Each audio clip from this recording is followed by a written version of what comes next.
Senada dengan klarifikasi yang dilakukan oleh Kejati DKI Jakarta, Saudara, pihak Kejaksaan Agung atau Kejagung juga menegaskan tidak ada peluang penyelesaian melalui restoratif justice atau ARJ untuk para pelaku dugaan penganiayaan terhadap David. Adapun David sendiri diduga dianiaya Mario Dandi, anak pejabat Direktorat Jenderal Pajak Kementerian Keuangan RI, Rafael Aluntri Sambodo pada 20 Februari lalu di Kompleks Green Permata Pesanggerahan, Jakarta Selatan. Kepala Pusat Penerangan Hukum Kejagung, Ketut Sumedana mengatakan bahwa kasus penganiayaan terhadap David Ozora tak layak mendapatkan restoratif justice, sehingga Kejagung tidak akan menawarkan apapun, baik terhadap korban atau keluarga maupun terhadap pelaku.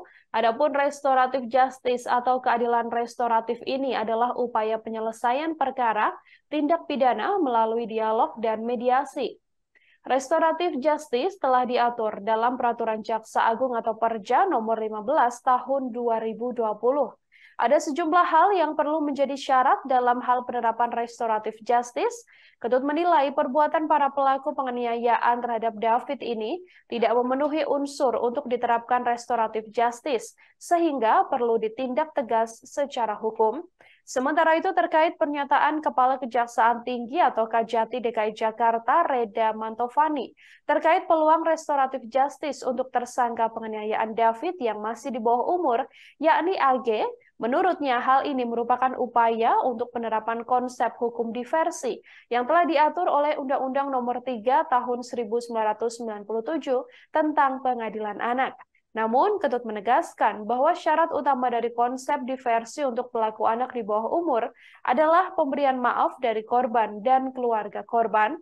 Jika tak ada persetujuan dari keluarga atau pihak korban, maka tetap harus dilakukan proses hukum. Kasus penganiayaan yang menimpa David ini bermula saat Mario Dandi marah mendengar kabar dari seorang saksi yang menyebut bahwa AG yang merupakan sang kekasih telah mendapatkan perlakuan tak baik dari korban. Mario Dandi pun lantas menceritakan kejadian ini pada temannya, yakni tersangka Shane Lucas. Shane Lucas yang kemudian memprovokasi Mario Dandi sehingga dirinya menganiaya korban hingga mengalami koma. Shane dan AG ada di TKP saat penganiayaan berlangsung. Bahkan Shane dan juga AG juga merekam penganiayaan yang dilakukan oleh Mario Dandi.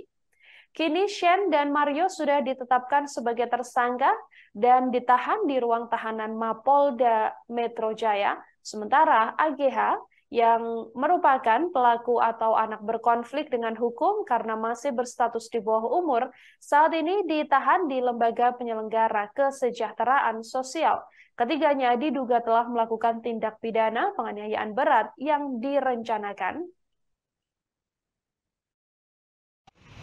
Ya, M, terus AG, dan yang sudah ada berkas perkaranya itu A. Yang akan disidangkan segera, Pak? Yang akan disidangkan segera yang jelas adalah yang berkas perkaranya sudah ada duluan, yaitu berkas perkara A itu yang karena Pak dia lebih dahulu karena masih di bawah umur, masih di bawah masih kategori anak-anak, ya kan?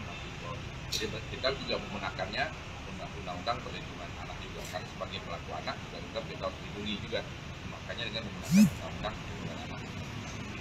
Demikian. Pak, artinya kan ini akan memasuki persidangan segera gitu. Lalu kemudian upaya restoratif justice artinya tidak bisa diupayakan lagi nih, Pak? Kalau kami nanti kalau misalkan proses restoratif justice kalau di tahap penyidikan ini kan itu masih masih di penyidikan nanti ada kewenangan polisi, ya kan? Nanti itu kan mungkin sudah terjadi penawaran, tapi mungkin korban kan memang tidak menginginkan itu. Nah, namun nanti di tahap berikutnya, misalkan di tahap sudah diterima kepada kami, proses itu kami akan tetap menawarkan apakah dia akan dimaafkan secara yuridis sehingga dapat dilakukan proses lagi restoratif justice. Kalau memang korban tidak menginginkan, ya proses jalan terus. Proses RJ itu dilakukan apabila kedua belah pihak memang menginginkan perdamaian dan tidak ingin melanjutkan lagi perkara ini. Tapi kalau salah satu pihak tidak bisa, dan tidak menginginkan, ya seperti bertepuk sebelah tangan. Oke, artinya masih ada ya Pak terkait dengan peluang restoratif justice? Proses itu masih bisa dilakukan pada tahap lipat tadi ke kami, tetap kami akan tawarkan, namun akan kembali berpulang kepada korban, keluarga korban dalam hal ini. Kondisi gawat yang kemungkinan mungkin tidak kembali normal ya Pak, apakah yang ini akan jadi solusi baik atau mungkin sebenarnya Kalau pendapat itu masalah itu baik atau tidak itu memang kurang tergantung jadi dari keinginan atau kebutuhan dari keluarga, ya kan? Mudaratnya itu mungkin nanti keluarganya, korban itu yang nanti akan menilai.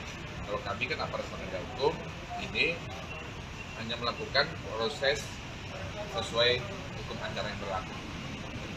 Kami melakukan sesuatu yang sudah ditegaskan pimpinan dan hukum acara. Kami akan tetap tawarkan. Masalah dilakukannya dia tidak itu tergantung para pihak, khususnya keluarga korban.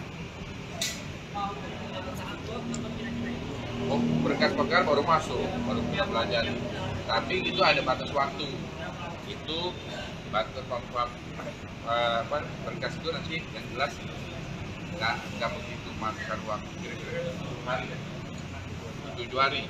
Nah, anak-anak itu 7 hari. Kenanya 7 hari, berkas menunda 7 hari.